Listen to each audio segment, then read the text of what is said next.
નમસ્કાર મિત્રો, આપનું સ્વાગત છે અમારી યુટ્યુબ ચેનલ ગુરુ માસ્ટરજીમાં।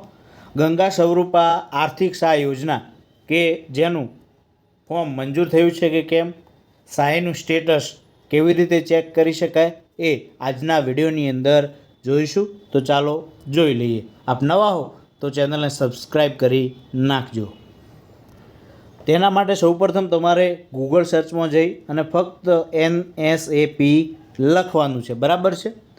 એ લખ્યા બાદ જો તમારી પાસે એ નંબર હોય તો સીધું તમે track pension payment system status ઉપર તમે ક્લિક કરી શકશો। ના હોય તો કેવી રીતના ચેક કરવું એ તમને આગળ સમજાવું છું। ચાલો ટ્રેક તો સ્ટેટસ ચેક કરવા માટે અહીં તમારે સેક્શન ઓર્ડર ઉપર ક્લિક કરવાનો છે। આપણે ક્લિક કરીએ। અહીં તમારું જે મંજૂરી હુકમ આવ્યો છે, જે GS લખેલું છે, તો GS લખેલો જે હુકમ નંબર છે મંજૂરી એ તમારે નાખવાનું છે। તો આપણે ત્યાં નાખીએ। એ નાખ્યા બાદ જે કેપ્ચા કોડ છે એ નાખી અને સબમિટ ઉપર તમારે ક્લિક કરવાનું છે। તો જેવું આપ તેના ઉપર ક્લિક કરશો તો અહીં એમનું નામ આવી જશે, અહીં ખાતું એક્ટિવ છે કે કેમ એ, ત્યારબાદ સેક્શન નંબર આવી જશે, ત્યારબાદ એમને છેલ્લે કયા મહિનાનું પેમેન્ટ મે 2025 તો એવું લખેલું આવી જશે। આ રીતે તમે ચેક કરી શકો છો જો તમારી પાસે મંજૂરી હુકમ હોય તો। ના હોય અને નવું ફોર્મ ભરેલું હોય તો કેવી રીતે ચેક કરવું એ પણ જાણી લઈએ। તો આ વેબસાઇટ ઉપર ફરીથી આપણે એ વેબસાઇટ ખોલીશું, તેના ઉપર ક્લિક કરીએ। તો ચાલો તેના ઉપર ક્લિક કરીએ।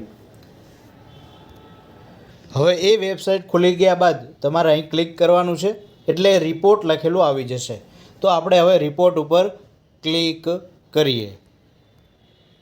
તો એ રિપોર્ટ ઉપર ક્લિક કરીશું એટલે તમારે સ્ટેટ જે ડેશબોર્ડ આવે છે તેના ઉપર તમારે ક્લિક કરવાનું છે। તો આપણે ત્યાં ક્લિક કરીએ।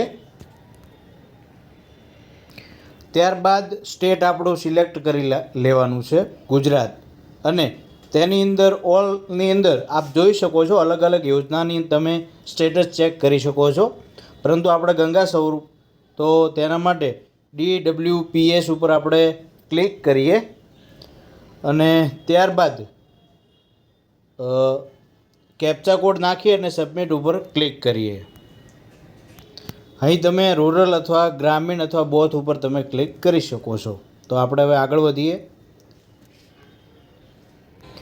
ત્યારબાદ સર્ચ થયા બાદ નીચે અલગ અલગ જિલ્લા આવશે। તો આપ કોઈ પણ એક જિલ્લો લઈ લો અથવા તમારો ગમે તે જિલ્લો લઈ લઈએ, દાખલા તરીકે અમદાવાદ લઈ લઈએ। તો એ સર્ચ કર્યું છે। ત્યારબાદ તમારો તાલુકો અથવા તો જે વિસ્તાર લાગુ પડતો હોય એ તમારે ક્લિક કરી દેવાનો છે। તો આપણે ક્લિક કરીએ।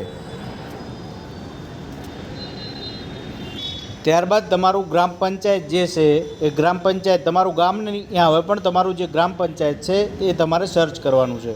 તો દાખલા તરીકે બામરોલી, તો આપણે તેના ઉપર ક્લિક કરીએ। તો તમે ગામ ઉપર સિલેક્ટ કરશો એટલે અહીં નામ આવી જશે બેનિફિશિયરના ને સેક્શન ઓર્ડર પણ અહીં આવશે। તો ત્યારબાદ એ એમનું પૈસા બેંકમાં આવે છે કે પોસ્ટમાં, જો પોસ્ટમાં આવતું હશે તો PO લખેલું આવશે, બરાબર છે। PMS રજિસ્ટર્ડ છે કે કેમ, તો આ રીતે તમે વધુ માહિતી માટે અહીં જે પણ સેક્શન ઓર્ડર ઉપર ક્લિક કરશો તો તમને વધુ માહિતી મળી જશે। દાખલા તરીકે આપણે ગમે તે એક ક્લિક કરીએ તો નીચે અહીં એમની તમામ માહિતી પણ આવી જશે। તો એ માહિતી આપને ખ્યાલ આવી જશે। આપના વિડીયો કેવો લાગ્યો એ જરૂરથી કોમેન્ટ બોક્સમાં જણાવતા રહેજો। થેન્ક યુ, આભાર।